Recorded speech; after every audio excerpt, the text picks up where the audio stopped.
Gracias nuevamente. Este es un tema interesante, muy técnico. He procurado hacerlo un poco entretenido también. Y pues a manera de introducción tenemos que recordar la historia de la cirugía de la hernia, porque es la historia de la cirugía en general también. Ya sabemos las descripciones del papiro de Ebers, ¿verdad?, de la antigüedad. Se ha descrito que hay momias de faraones también con estigmas, hallazgos objetivos de hernias inguinales, el manejo que los griegos daban también a las hernias. Cornelius también, que fue ya el primero en describir la cirugía de la hernia cuando había dolor en la época del Imperio Romano, ¿verdad? Se hacía resección del saco, preservando el cordón espermático. Las heridas se dejaban abiertas y aquellos defectos grandes se les realizaba cauterización para inducir fibrosis y una mejor cicatrización. Sin embargo, cuando viene la Edad Media, hubo un retroceso para la cirugía a causa del señor Paul de Egina, quien había clasificado las hernias inguinales en dos tipos, ¿verdad? Las hernias inguinales o bubonocele y las hernias escrotales, y él de manera rutinaria realizaba orquiectomía rutinaria a una hernia inguinoescrotal. Y esto persistió así como por 700 años más, 13 siglos después, hasta que Salicet lo refutó y promovió respetar los elementos del cordón. Luego viene Ambroise Paré explicando su sutura dorada, condenando la amputación testicular. Luego viene la era anatómica de los siglos XVII al XIX, donde los grandes maestros anatomistas empiezan a describir en detalle cada una de las estructuras de la región inguinal, y ellos son los responsables de todos los epónimos que vemos en la literatura y lo que nos preguntan nuestros maestros en la escuela de medicina o cuando somos residentes, ¿verdad? Para quebrarnos la cabeza.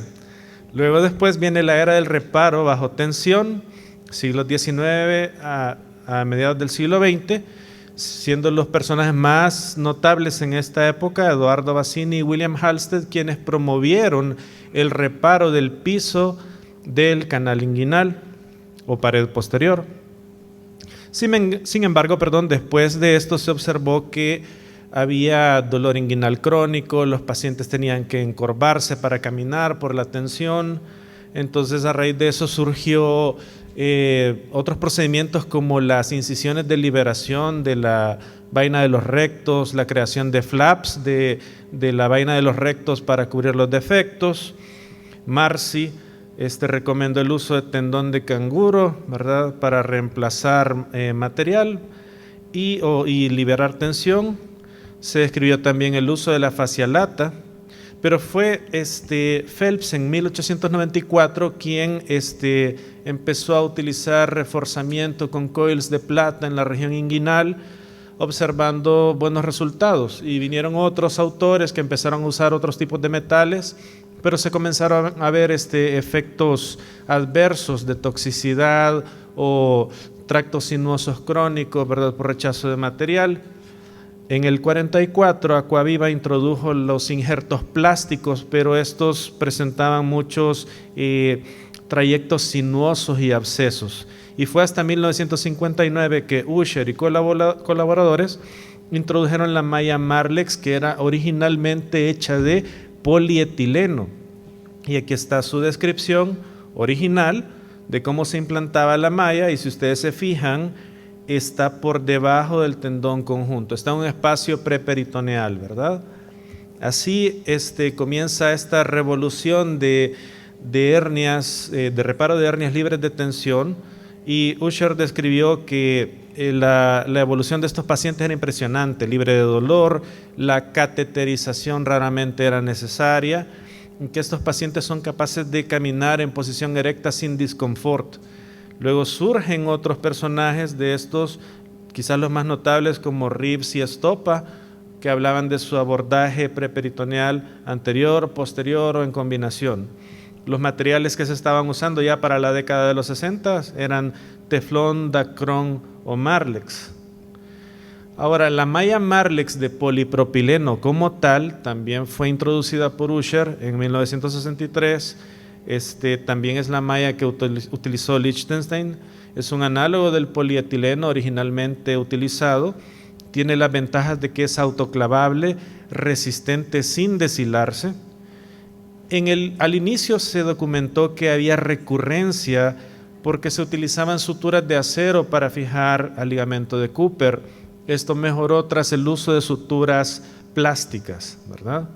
Fue Pat en el 67 quien utilizó mallas Marlex con una recurrencia del 2.7% y fue él quien incentivó a la realización de estudios prospectivos para utilizar las mallas de manera rutinaria.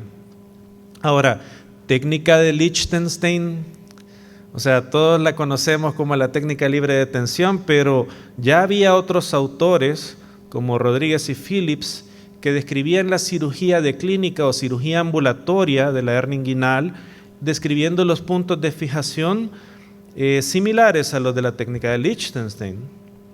Ahora, tenemos que saber que Lichtenstein publicó su primer libro de cura de hernia avalando este concepto de cirugía de un día y colocando la capa plástica onlay. Esta es una descripción literal, textual, ¿verdad? Pero, sin embargo, tenemos que saber que al inicio Lichtenstein colocaba tapones o mallas enrolladas. ¿Y qué pasó? Este doctor Richard Newman, fue el primero en haber ideado colocar la malla preperitoneal sin tensión, sin entrar al preperitoneo. Este tipo tuvo varios intentos de publicar sus series de casos, pero fueron rechazadas porque recibía comentarios como los verdaderos cirujanos no necesitan mallas, ¿verdad?, de los editoriales.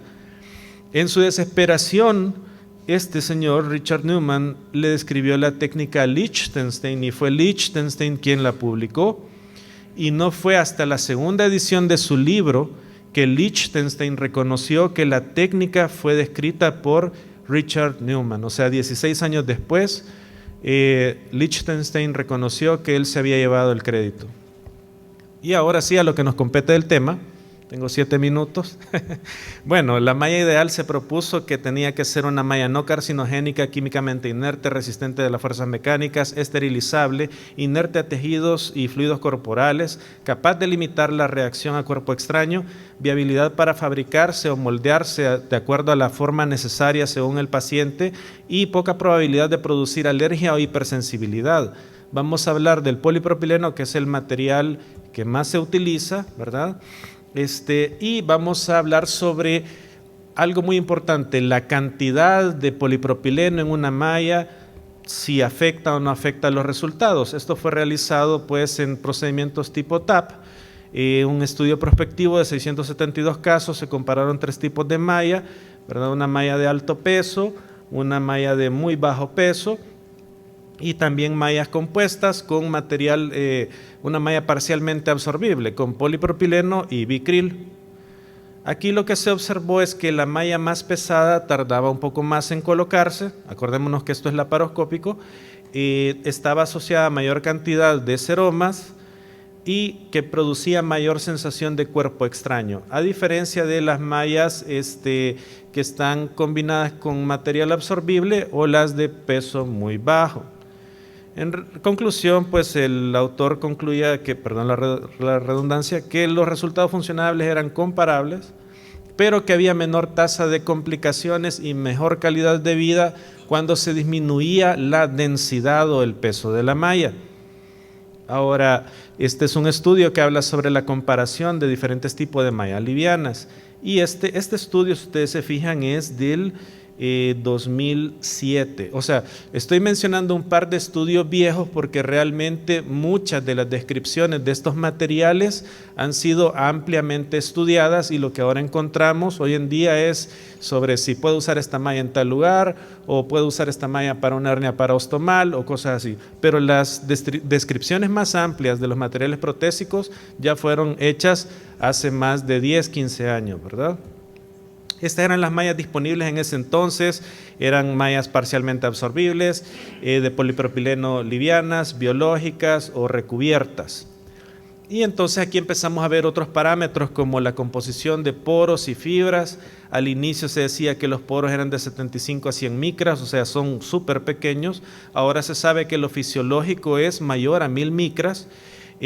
A mayor poro, mejor integración de la malla y por ende mejor cicatrización. Pero ya vamos a revisar algo de esto. Hay fibras monofilamento, hay mallas multifilamento.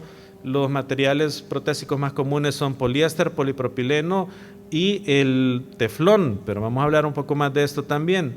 Si vienen con o sin componentes absorbibles, si vienen recubiertas o no recubiertas.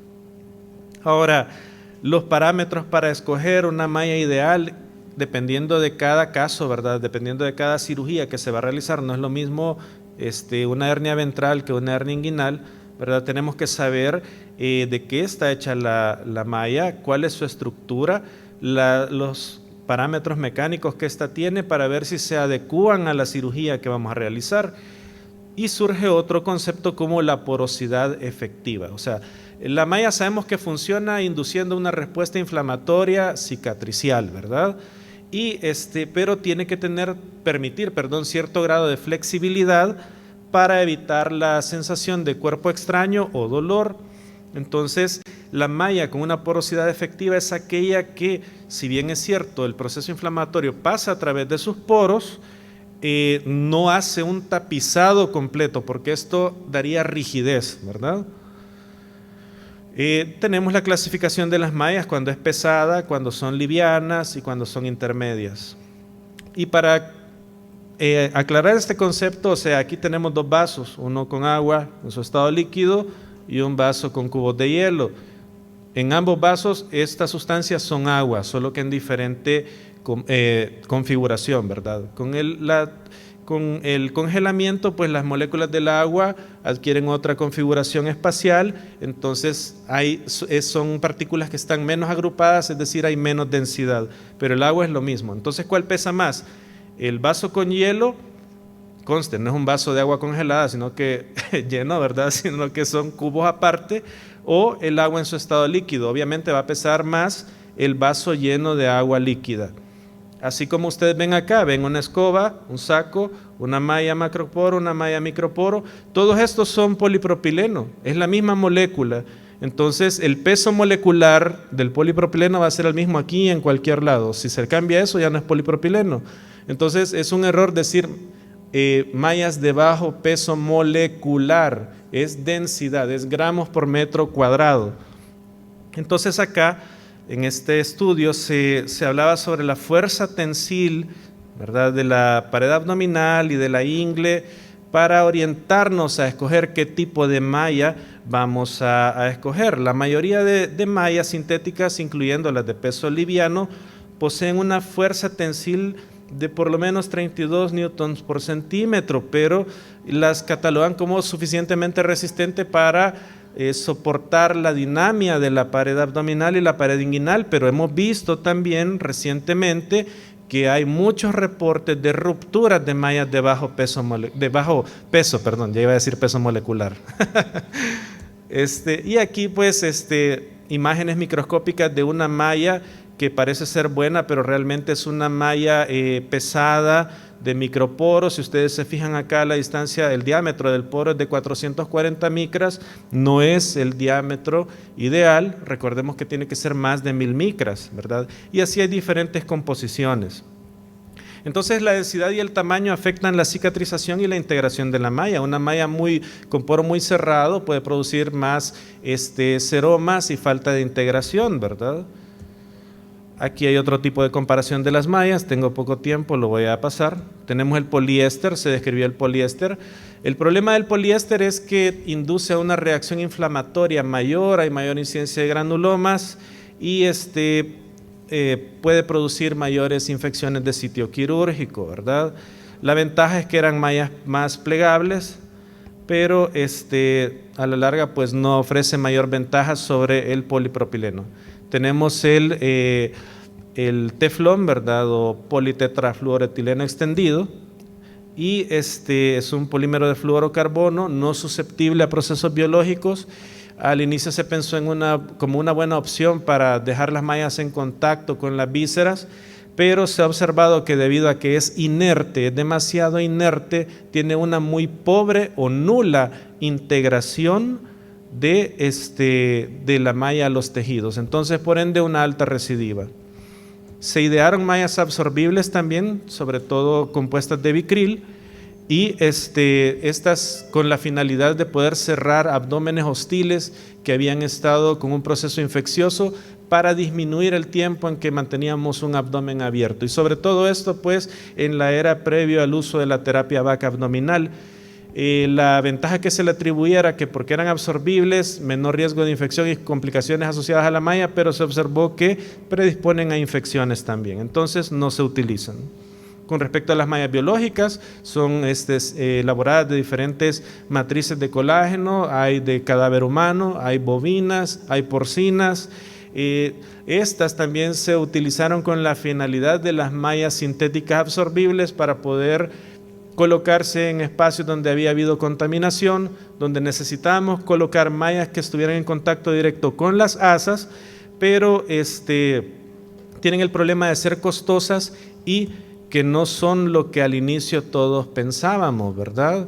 Se han encontrado múltiples recidivas, fallas terapéuticas de estos materiales, porque aunque se supone que vienen con cubiertas especiales para evitar la hidrólisis, son destruidas por la reacción inflamatoria del organismo. Entonces, a manera de conclusión, el cirujano debe conocer el material protésico que está utilizando. La elección tiene que ser basada en el poro, ¿verdad? La densidad o peso de la malla y el tipo de cirugía que se va a realizar. Las mallas absorbibles no ofrecen la ventaja por la cual fueron ideadas. Las mallas biológicas son una alternativa a campos contaminados, pero su eficacia es debatible y presentan muy alto costo. Muchas gracias.